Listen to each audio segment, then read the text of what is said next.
អាមេរិកចេះស្អីជប៉ុនចេះស្អីចេះត្រឹមផលិតអីថ្មីតែបើគំនិតច្នៃប្រឌិតថ្មីវិញកម្ពុជាសូមដើរលឿនជាងគេបន្តិចហើយក្រោយបង្កើតបានរបស់ប្លែកៗជាច្រើនហើយឥឡូវថ្មីនេះបានរៀបចំការកម្មវិធីមួយយ៉ាងថ្មីឆ្លាតដាក់ឡើង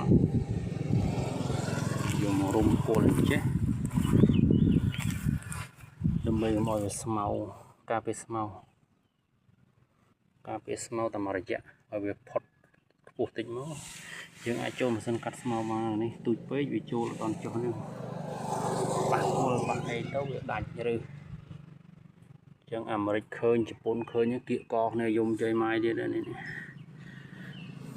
លើកនេះកម្ពុជាបំបានកាយហោះទៅមុខតែម្ដងបន្ទាប់ពីអាមេរិកទទូចកុំឲ្យកម្ពុជាដើរលឿនពេកប៉ុន្តែកម្ពុជាធ្វើមិនលឺហើយថ្មីនេះក៏បានបញ្ចេញវីដេអូមួយលើបណ្ដាញសង្គមជប៉ុនឃើញហើយក៏ឈាមស្ទះទ្រង់ស្រែករកអាមេរិកឲ្យជួយខាត់កម្ពុជាផ្អាកបោះជំហានទៅមុខសិនអាមេរិកច្បាស់ជាខ្សឹបប្រាប់ជប៉ុនវាដែរហើយដល់ពេលប្រាប់អត់ស្ដាប់មានតែគៀកកគ្នាយំហ្នឹងជប៉ុនចេះអីអាមេរិកចេះអីហ្នឹងអូខេ